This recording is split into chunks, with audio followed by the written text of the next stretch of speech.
आमच्या channel common man न्यूजला subscribe करा। जय महाराष्ट्र।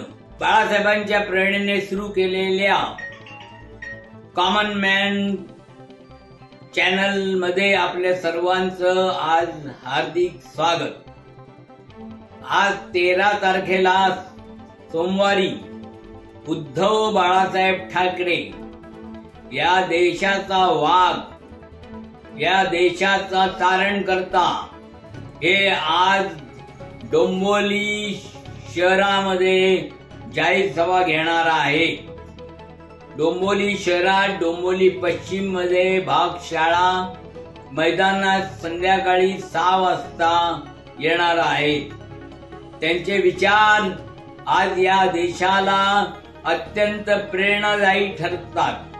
गेले 2 दिवस सामनामध्ये मुलाखत येते आणि धडाडीने बोलतायत की काय करायला पाहिजे आणि मी काय करणार आहे।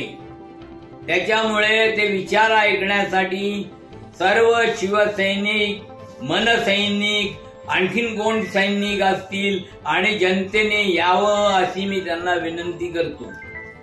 जे मैदान मिळालेलं आहे ते छोटं आहे का मोठं आहे, ते काय असेल ते असेल, ज्यांना यायचं आहे त्यांनी जरूर यावं मी आग्रहाची विनंती करतो। आणि तिथे या देशाला प्रेरणा देणारे असे जे विचार आहेत आणि मतदान जे कसं करायचं, कुणाला करायचं हे आपण ठरवावं आणि त्याचं मार्गदर्शन करणार आहे। ही लढाई जी आहे, ही निवडणूक आहे, ती कुठल्या खासदारासाठी नाही, तर ही आपल्या देशाचं संविधान राहिलं पाहिजे, लोकशाही राहिली पाहिजे, ठोकशाही आणि बडबडशाही बंद झाली पाहिजे, याच्यासाठी आहे।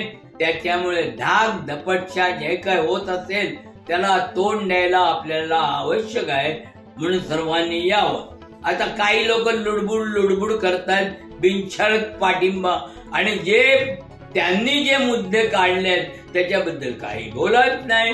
नुसतं आर्थिक वाढ झाली, आपली हे झालं ते झालं, जीएसटी वाढली, जीएसटी मुळे हे तुमचे मुद्देच नाही हो। हे तुम्ही सध्या मुंबई पुरतं बोला हो, मुंबई पुरतं पोचा आणि मुंबई परत बोला। मुंबईत काय चाललंय, मुंबईची वाट लागली का उत्कर्ष होतोय याच्याबद्दल बोला। आणि मोदींच्या समोर मी परत एकदा सांगतो की भाषणाची सुरुवात करताना जसं माझ्या हिंदू भगिनींनो आणि बांधवांनो म्हणता, तसंच हिंदू हृदय सम्राट, नुसतं बाळासाहेब नाही, हिंदू हृदय सम्राट बाळासाहेब ठाकरे हे माझे दैवत असून त्यांच्या स्मृतीला अभिवादन करून नंतर डॉक्टर बाबासाहेब वगैरे यांचे नाव घ्यायलाच पाहिजे, त्या घ्यावं। मोदींच्या समोर हिंदू हृदय सम्राट शिवसेना प्रमुख बाळासाहेब ठाकरे असं म्हणावं, असं माझं म्हणणं आहे। आणि अदानी फदानी कोण असतील, त्यांनी जे काय काँग्रेसला पैसे दिलेत त्या बाबतीत अदानीवर त्यांनी ईडी फिडी काय असेल ती जोरदार लावावी, असं जरा भाषणात सांगा। जय हिंद, जय महाराष्ट्र।